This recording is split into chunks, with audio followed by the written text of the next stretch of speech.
My dad abandoned me in the woods when I was just 18. Now they needed my help. But I had one move that turned their world upside down. I, a 30-year-old male, grew up in a house where it felt like living with a drill sergeant who had a massive hard-on for his star recruit, my younger brother, 28-year-old male Jared. From day one, that kid could do no wrong. Dad treated him like he was God's gift to humanity, while I got the "you're a disappointment" special every damn day. My dad was the type of dude who thought yelling solved problems and manning up was the solution to everything, from a broken arm to depression. Mom wasn't much help either. She'd always take Jared's side and make excuses for him. Jared is just sensitive, or Jared needs extra support. Meanwhile, I couldn't even get a ride to school when it was pouring rain. I had to walk 2 miles in a thunderstorm once because Mom was busy driving Jared to his soccer practice. I got pneumonia after that, and Dad still called me weak for missing school. And Jared, that little shit, knew exactly what he was doing. He'd wait until our parents weren't looking, then break my stuff and blame me for it. When I was 14, he deliberately erased my essay off the family computer the night before it was due. When I tried to explain what happened to my teacher, I got detention for making excuses. Another time, he stole the $120 I'd saved up from mowing lawns for weeks. When I found the empty box in his room and confronted him, he ran to Mom, crying about how I'd gone through his stuff and accused him of stealing. Mom searched his room half-heartedly but conveniently missed the new video game he'd bought with my money. The favoritism was so blatant it was almost comical. My sister, 31-year-old female Claire, saw what was happening. She was older than me and smart enough to stay under the radar. Sometimes she'd give me these looks across the dinner table when Dad was tearing into me about something stupid, like not mowing the lawn in perfect diagonal lines. She knew it was messed up, but to be honest, I don't blame her for not stepping in. Dad had this way of making people regret standing up to him. Dad had this whole philosophy about raising real men, which basically meant treating me like crap while letting Jared coast through life. When I was 14, Dad made me rebuild our deck in the middle of summer while Jared got to play video games inside with the AC blasting. I passed out from heat exhaustion and Dad just dumped water on me and told me to get back to work. Fun times. School was my escape.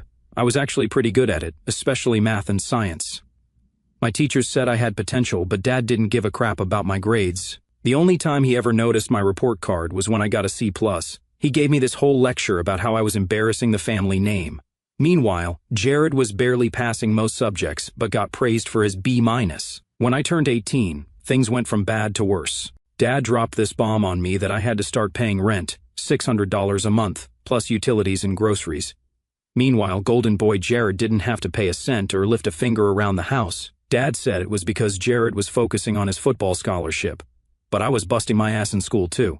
So, there I was, trying to finish my senior year while working 2 jobs, pulling like 30 to 35 hours a week on top of classes. My grades took a hit. I was sleeping maybe 4 to 5 hours a night and started getting these killer migraines. Dad just said I was being weak and needed to toughen up. By graduation, I was basically a walking zombie, lost like 20 pounds, with dark circles under my eyes like I'd been punched in both of them. Mom would act concerned sometimes when Dad wasn't around, but never actually did anything to help. Jared would just smirk when Dad made comments about how I wasn't pulling my weight, even though I was literally paying toward household expenses. Claire would sometimes slip me an energy drink or cover one of my chores, but she was heading to college soon and had her own stuff to deal with. The worst part wasn't even the physical toll. It was knowing that no matter what I did, it would never be good enough.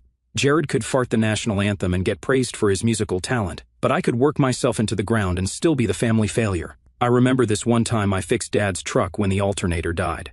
I spent my whole Saturday figuring it out, got covered in grease, skinned my knuckles raw, but I got it running. Dad's response? Took you long enough, not even a thanks. The next day, Jared took the trash out, and I kid you not, Dad went on about how his son was becoming responsible. The double standard was insane. Then, the last straw came about 2 months after graduation. We had this massive blowout that should have been my cue to run for the hills. I just finished a double shift at the diner and came home dead on my feet around midnight. All I wanted was to crash for a few hours before my morning shift. But when I got to my room, I found Jared wearing my only pair of decent work boots, tracking mud all over the place. Now, these weren't fancy boots or anything, but they cost me a full day's pay and were the only ones I had that didn't give me blisters during 8-hour shifts. I was pissed but too tired for a fight, so I just told him to take them off and clean them. Instead, this little shit smirked and deliberately stomped in a puddle he'd already made on my floor. That's when I lost it. I started yelling at him. Dad must have heard us because he came storming in like I was murdering his golden son. He didn't even ask what happened, just started tearing into me about respecting my brother's space, in my room, and how I needed to shut up and control my anger. When I tried explaining these were my work boots that I needed for tomorrow, Dad actually grabbed them and threw them in the trash, telling me to buy another pair, like I could just pull money out of my ass after paying him most of my paychecks in rent. I finally snapped and told him exactly what I thought of his parenting, that he was a pathetic excuse for a father who got off on tearing me down while babying his precious golden child. I said all the things I'd been holding back for years, told him Jared was turning into a useless leech because of him. I probably should have seen what came next. Dad got right in my face, all veins popping in his forehead, challenging me to do something about it, like he was hoping I'd swing first. I didn't take the bait, but it didn't matter.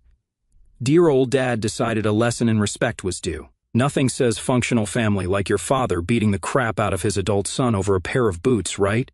He knocked me around the living room pretty good. Mom just took Jared to the other room so he wouldn't have to see it. Heaven forbid the golden child witnessed Dad's anger issues in action. I managed to get out of there with just a bloody nose, a split lip, and what would become a pretty impressive black eye. About a week later, something weird happened. Dad's whole attitude changed, not nice exactly, but less of a jerk than usual. He actually bought me new work boots without saying a word about our fight, started asking about my jobs, even complimented me when I fixed the leaky faucet in the bathroom. I should have known something was up. Leopards don't change their spots, and my dad was basically a leopard with anger issues and a receding hairline.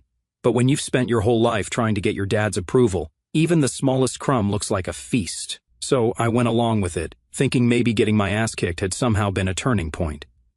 Then, one Friday, he comes up with this whole plan for us to bond on a fishing trip, just me and him man to man. He said he realized I was working hard and wanted to reconnect before I moved on with my life. I got to admit, part of me actually believed him. When you're raised by someone like that, there's always this dumb little voice hoping maybe this time will be different. So, I called in sick to both jobs, which I never did, and we packed up his truck and headed out to this lake about 3 hours from home. And there I thought I was about to get interviewed by Dr. Phil. I was dead wrong. The whole drive, he's actually being normal. He didn't say a word, but I thought he was putting his thoughts together. Must be hard for him to be a good father after beating the crap out of me, so I gave him time. But then, we stopped for gas in the middle of nowhere, one of those places with nothing but trees for miles. As soon as he put the truck in park, Dad's whole demeanor changed. That fake normal act dropped in an instant, his face twisting into the contempt I was more familiar with. Before I could even ask what was happening, he reached across me, flung open my door, and literally shoved me out of the truck. I stumbled and fell hard on the gravel. When I looked up, confused, he was tossing my empty water bottle after me. "Time to man up for real," he sneered. "If you're tough enough to talk back to me, let's see if you're tough enough to find your own way home. Consider this your graduation present. Freedom from the family you're so ungrateful for." Then he laughed and added, "Maybe out here you'll finally grow a pair, since nothing I've done has worked. Don't bother coming back until you do." I stood there with my ass in the dirt, watching as he revved the engine and peeled out of the parking lot, dust flying everywhere. My wallet, phone, everything was still in my backpack in his truck. The realization that this entire bonding trip was planned from the start just to dump me in the middle of nowhere hit me like a punch to the gut. That's when it finally sank in. My dad never wanted to fix our relationship. He just wanted to break me one last time. So there I was, standing in a cloud of dust, watching my dad's truck disappear down the road. The gas station was one of those automated ones. No store, no attendant, just a couple of pumps with card readers. Literally nothing but trees and an empty road stretching in both directions. After the initial shock wore off, I checked my pockets, had maybe $17 in cash, some lint, and a stick of gum. No phone, no wallet, no water bottle besides the empty one he'd thrown at me. Not exactly ideal survival gear. The temperature was soaring too.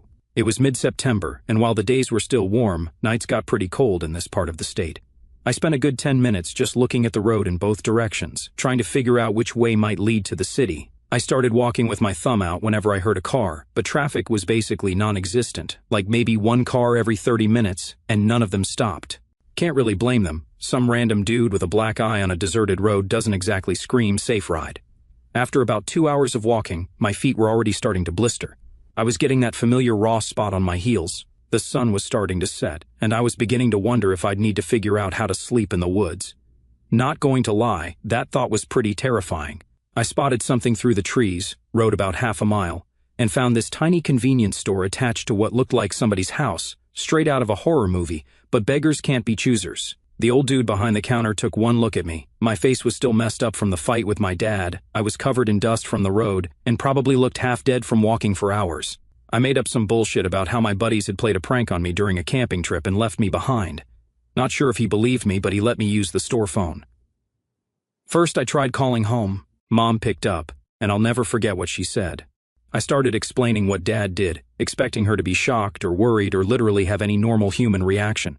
Instead, she got all defensive, saying Dad had already called and told her the whole story about how I'd thrown a tantrum when he asked me to help unload the truck, and how I needed to learn respect and be a man. Complete fiction, but she ate it up.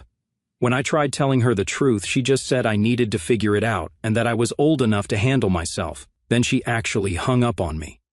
That's when it really hit me. They were both totally fine with this. They had planned it together. I was never the son they wanted, so they were literally throwing me away. The store owner was giving me this look of pity, but I had to keep it together. I was about to call Claire, but I knew she couldn't do much, and I didn't want to put her in the middle of this mess. So, I called the only person I knew would actually help, my Uncle Jack, my dad's brother.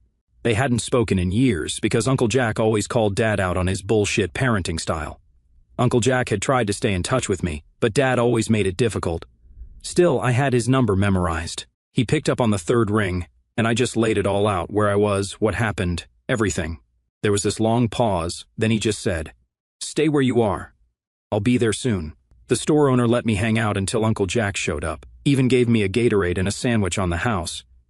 When Uncle Jack's beat-up Ford finally pulled into the parking lot, it was almost midnight. He took one look at me and didn't say a word, just gave me this brief nod and opened the passenger door. The drive back was mostly quiet. He asked if I needed medical attention. I said no. He asked if I wanted to talk about it. I said not yet, and that was it. No pressure, no interrogation. It was the most comfortable silence I'd ever experienced. About halfway back, I finally asked the question that had been bouncing around my head all day. Did you know that my dad was like this? I mean, always knew he was an ass. Didn't know he'd go this far, he said. Then after a minute he added, "Your dad was always jealous of anyone who didn't worship the ground he walked on." We drove the rest of the way to his place in silence. He lived in this small house about 2 hours from my parents'. He showed me to his spare room, really more of an office with a pull-out couch, and said we'd figure things out in the morning. As I was about to crash, dead on my feet from the longest day of my life, he paused at the door and said something I'll never forget. "Your dad didn't know what to do with a son who could think for himself.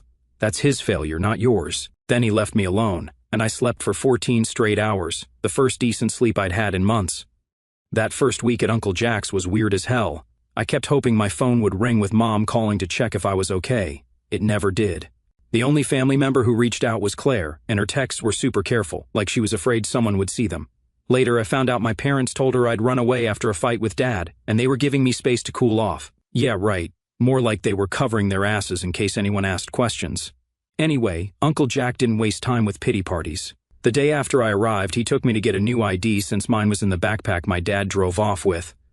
I had to go through this whole process to prove who I was without documentation. What a pain in the ass. Then, we set up a new bank account that my parents couldn't access. On the third day, Uncle Jack drove me back to collect my last paychecks from both jobs. That was awkward. I had to explain to my managers why I suddenly disappeared and wouldn't be coming back. Uncle Jack never made me feel like a burden. He wasn't the warm, fuzzy type, more of an actions speak louder than words dude, but he made space for me in his life without complaint. Never asked how long I planned to stay or reminded me that I was sleeping in his office. He just handled things with this quiet efficiency that I really respected and appreciated. About a week after I moved in, he mentioned there was an opening at the factory where he worked. Nothing glamorous, basically moving heavy stuff around a warehouse all day, but it paid $15 an hour with actual benefits. That was nearly double what I made at the diner, plus no dealing with annoying customers. I jumped at it. The interview was a joke, the manager was an old buddy of my uncle, and it was pretty clear I had the job before I walked in. Still, I had to do all the paperwork, but by the end of the week, I was officially employed. The first day on the factory floor was brutal. I thought I was in decent shape from all the manual labor I'd done, but this was different. 10 hours of lifting, carrying, and stacking in a building with crappy ventilation. By lunch, my shirt was soaked through with sweat. By the end of the shift, my back felt like someone had taken a baseball bat to it. Uncle Jack just tossed me some work gloves when we got home and said, "Tomorrow will be worse." The soreness takes a day to kick in. He wasn't wrong. But the weird thing was, as physically demanding as the job was, it was actually less stressful than my old situation. The older guys at the factory didn't treat me like crap. If they saw me struggling with something, they'd jump in and show me a better technique instead of calling me stupid or weak. Plus, the paycheck was solid. After taxes, I was clearing more than enough to start saving, even after giving Uncle Jack some money for rent, which he tried to refuse, but I insisted. I was determined not to be a freeloader like my brother. Speaking of my brother, I heard through Claire that he totaled Dad's truck 2 weeks after they dumped me. Apparently, he was driving drunk and wrapped it around a tree. Somehow, he walked away with barely a scratch, and somehow, my parents weren't even mad about it.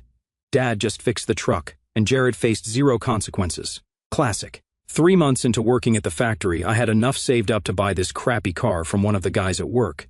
It had 200,000 miles, the AC was busted, and the radio only picked up like 2 stations, but I needed it. It was the first thing I ever owned outright. Uncle Jack helped me fix it up on weekends, taught me how to change the oil, replace brake pads, all that practical stuff my dad never bothered with. After 6 months, I was looking at apartments. I found this tiny studio above a laundromat, about 10 minutes from the factory. The constant noise of washing machines took some getting used to, and the whole place smelled like fabric softener, but the rent was cheap. I signed the lease and moved in with nothing but a mattress on the floor, a folding chair, and some dishes. The next year was all about the grind, work, save, improve my place little by little. I started hitting the gym regularly to build up my strength for work. I wasn't trying to get huge, just functional strength. Between that and hauling stuff at the factory all day, I put on about 20 pounds of muscle. I wasn't scrawny anymore, that's for sure. Uncle Jack and I fell into this routine where I'd go over to his place most Sundays. We'd watch whatever game was on, fix stuff around his house, or just hang out. He wasn't big on heart-to-hearts, but occasionally, he dropped these nuggets of wisdom that always hit hard. Claire and I stayed in touch through all this. She was away at college, which was good because it meant she didn't have to deal with our parents as much. She'd call maybe once a week, and we'd catch up. She'd fill me in on family gossip, how Jared was flunking out of community college, but somehow it was the professor's fault, how Dad's contracting business was struggling, but he was too proud to change anything. I listened, but felt disconnected from it all, like she was talking about some TV show I used to watch. Around the 1-year mark of being on my own, I got promoted at the factory to machine operator. Better pay, less heavy lifting, more technical skill. I had to learn all these regulations, but I was good at that stuff. That first year on my own, the biggest change wasn't external stuff like the job or the apartment. It was realizing that all the crap my dad had drilled into my head about me being weak or a disappointment was complete bullshit. Turns out, I was pretty capable when not being actively sabotaged by the people who were supposed to support me. Who would have thought? So, after that first year on my own, things started really coming together for me. By 24, I'd worked my way up to shift supervisor at the factory. The promotion meant a serious bump in pay and responsibility. Suddenly, I was in charge of scheduling, quality control, and making sure production quotas were met. I had about 15 guys working under me, some of them twice my age. That was awkward at first, especially with a couple of dudes who still saw me as Jack's nephew. Around this time, I also started taking night classes at the community college, studying business management. Factory work was decent money, but I wasn't trying to destroy my body long-term like I saw happening with some of the older workers, guys in their 50s with permanent back problems, hearing loss, and messed up joints from 30 years on the floor. No thanks. The classes were tough on top of working 50-plus hours a week, but way easier than when I was dealing with my dad's bullshit. I actually got straight A's for the first time in my life. Meanwhile, Claire kept me updated on the family drama, which was getting better and better, or worse and worse depending on your perspective. Dad's contracting business was tanking. Turns out, being an asshole to employees and customers eventually catches up with you. He'd lost some major accounts and was scrambling to stay afloat. Mom had to get a part-time job for the first time in her life, which she apparently complained about constantly. But the real star of the show was Jared, my golden brother. He had fully lived up to his potential as a complete screw-up. After dropping out of community college, he'd bounced between minimum wage jobs, never lasting more than a few months anywhere. He had 3 DUIs by 22, lost his license, and was now completely dependent on our parents to drive him around. Claire said he'd also developed a pretty serious pill problem, though of course my parents were in total denial about it. The best part? Every time Jared screwed up, he'd blame someone else, and my parents would back him 100%. Boss fired him for constantly showing up late. Boss was out to get him. Got arrested for driving with a suspended license. Cop was targeting him unfairly. Failed a drug test for a warehouse job. Test was obviously wrong. The delusion was Olympic level. By 26, I was operations manager at the factory, overseeing 3 different shifts and basically running the place day to day. The owners, in their 60s, were looking to semi-retire, so they were happy to offload more responsibility to someone competent. I had my own office and everything. I'd also upgraded from my studio to a decent 2-bedroom apartment, traded my Honda for a new Tacoma, and had actual furniture that didn't come from Goodwill. Uncle Jack was pretty much the only real family I acknowledged at this point. We still did our Sunday routine. I tried to pay him back for everything he'd done for me, but he always shrugged it off. Family doesn't keep score, he'd say. That hit hard, considering how my actual parents had done nothing but keep score my whole life. Claire graduated college and got a job in marketing about an hour from where I lived. She didn't move in with me or anything, but we'd meet up for dinner every couple of weeks. It was cool seeing her build her own life away from our parents. She was still in contact with them but kept them at arm's length, called it her sanity distance. Then, at 28, I took the biggest risk of my life. The factory owners mentioned they were considering selling the business and retiring completely. After crunching numbers for weeks and meeting with a bank, I made them an offer. I couldn't afford to buy the whole operation outright, but I could swing a partnership deal with a path to majority ownership.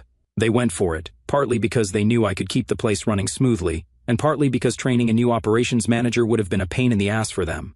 2 months of paperwork and meetings later, I owned 30% of the business where I'd started loading trucks. The first thing I did was hire Uncle Jack as a senior consultant with a fat salary. The man deserved to get off the floor after 40 years of hard labor. He tried to refuse, saying he didn't need charity, but I told him it was smart business to keep his knowledge in-house. That got him to accept. The second thing I did was modernize everything. The previous owners had been dragging their feet on updating equipment and systems that hadn't changed since the 90s. I invested a chunk of capital in new machinery, better software, and improved safety measures. Workers were happier, production went up, and profits followed. My investment was already paying off within a year. Life was good. I had a career I was proud of, people who respected me, a comfortable place to live, and absolutely zero contact with the people who tried to break me. Perfect ending, right? Except life doesn't wrap up in neat little bows. Claire once called me on a Wednesday night, not our usual catch-up time, so I knew something was up. "Have you checked your email today?" she asked, sounding weird. I hadn't been in meetings all day. I pulled it up while we were on the phone and saw something from an address I didn't recognize. When I read it, my stomach dropped. After more than a decade of silence, my mother had found my work email and sent a message. Claire confirmed she'd gotten one too. "They're in trouble," she said, like serious trouble. Turned out my parents had gone from financially struggling to completely desperate. Dad's business had finally failed entirely. They'd taken out a second mortgage on the house years ago and were about to go into foreclosure. But the cherry on top of this sundae? They'd been gambling a lot, like pawned Mom's wedding ring a lot. Apparently, they'd convinced themselves they could dig out of the hole with one big win. And that's where Jared came in. My brother, now 28 and still living at home, had racked up some serious debts with people you don't want to owe money to. Used my parents' credit cards without permission, forged Dad's signature on some loan documents, and generally brought the whole house of cards crashing down. Now they were all facing the consequences together. The email was what you'd expect. Vague mentions of family emergencies and difficult times without any actual accountability. Not a single. "We're sorry for abandoning you." Just this assumption that blood would trump everything and I'd rush to bail them out. I deleted it without replying and told Claire I wasn't getting involved. She understood, but I could tell she was stressed. They were putting pressure on her to talk sense into me since she was the only one still in contact with both sides. That night, I couldn't sleep, not because I felt guilty. I didn't owe them a damn thing. But because I kept thinking how predictable this all was. Everything falling apart for them was the natural consequence of how they'd lived their lives. My dad spent years tearing me down while propping up Jared as the golden child. Now I was thriving, while Jared had destroyed himself and taken them down with him. It was almost too perfect. 3 days later, my work phone rang with a number I didn't recognize. Against my better judgment, I answered, "Peter, it's your mother." And that's when the real drama began. For a second, I just sat there in my office chair. I hadn't heard her voice in over a decade. It sounded older, tired, but still had that same tone she'd always used when she wanted something, this fake sweet thing that made my skin crawl. "How did you get this number?" I finally asked. She ignored the question completely, just launched into this whole speech about how they were going through a rough time and needed to put the past behind us because family has to stick together. Classic manipulation tactics. Trying to skip right over the part where they tossed me in the woods and pretended I didn't exist for 12 years. I let her talk, not saying a word, partly because I was still processing that this was actually happening, and because I knew it would drive her crazy. My mom always hated silence. After about 2 minutes of her rant, she finally got to the point. They needed money, a lot of it. The house was going into foreclosure in 3 weeks. Dad's business was bankrupt, and Jared had made some poor decisions that had financial consequences. I almost laughed. When's the last time you called me, Mom, to check if I was okay, or maybe to see if I was alive? She got defensive immediately. You know how your father is. He has his pride, and you weren't exactly reaching out either. Unbelievable.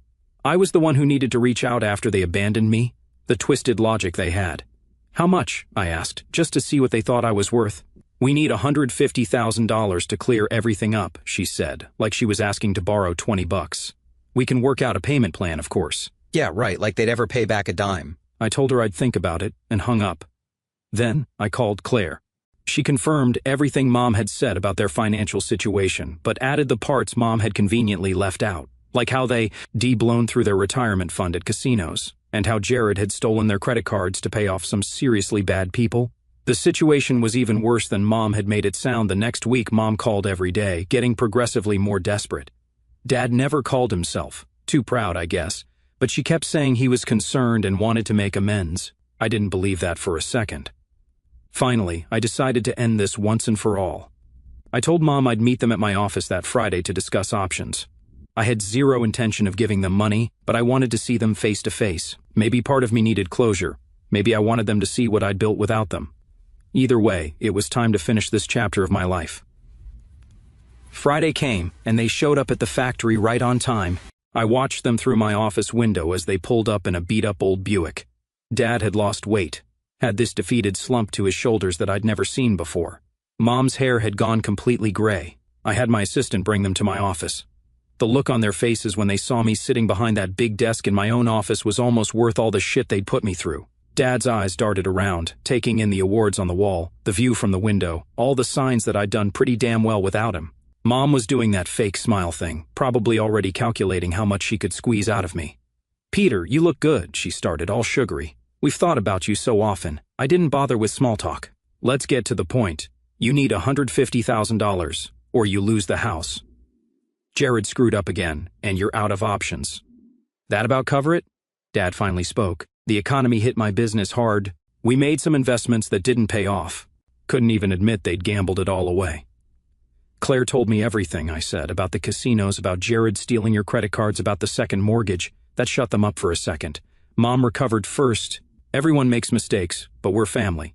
Family helps each other through tough times. Funny how I wasn't family when you left me stranded in the middle of nowhere with nothing but the clothes on my back, or when Dad beat the crap out of me over a pair of work boots, or when you hung up on me when I called for help.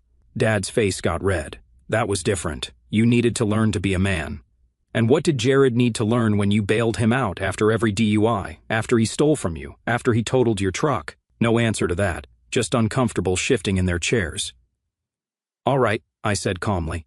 You need $150,000 to get the house back, right? Fine. I'll give you $250,000, $150,000 to save the house, another $100,000 for your retirement. They looked shocked. Then my mother smiled. Peter, I knew you still cared about us. However, I continued, I have one condition. I will abandon you in the woods. If you can find your way out within 3 days, I'll give you the money. Dead silence. Then my father slammed his hand on the desk. You ungrateful little bastard. This is how you treat your parents? I shrugged. Your choice. No one's forcing you. I called security to escort them out. Dad actually stood up, face purple with rage. You ungrateful little. After everything we did for you, everything you did for me? I cut him off. You mean like charging me rent at 18 while Jared lived free, or abandoning me in the woods, or telling Mom to hang up when I called for help? That's everything? Mom tried a different approach, all tears and manipulation. Peter, please, we're about to be homeless. Jared is in real trouble with dangerous people. I shrugged. Your choice. No one's forcing you. I called security to escort them out, and since that day, I stopped hearing from them. After they left, I sat in my office for a long time, just processing. I thought I might feel bad or conflicted, but I didn't. I just felt done, like I'd finally closed a chapter that had been hanging open for too long. I called Claire that night to give her the rundown. She wasn't surprised either, said they'd rather lose everything than admit they were wrong about anything. A year has passed since then. I'm doing great with my job, and I haven't heard from them again. Sometimes news still finds me, though. Me and Claire would grab some coffee together whenever she visited. One day she told me my parents had lost everything. I didn't ask for details. I didn't care. Do I feel bad about how things turned out for them? Not even a little. They made their choices. I made mine. They threw me away, expecting me to fail. But instead, I built something better than they ever had.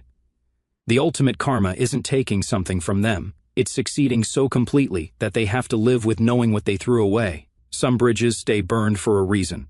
It till the end. I really appreciate it.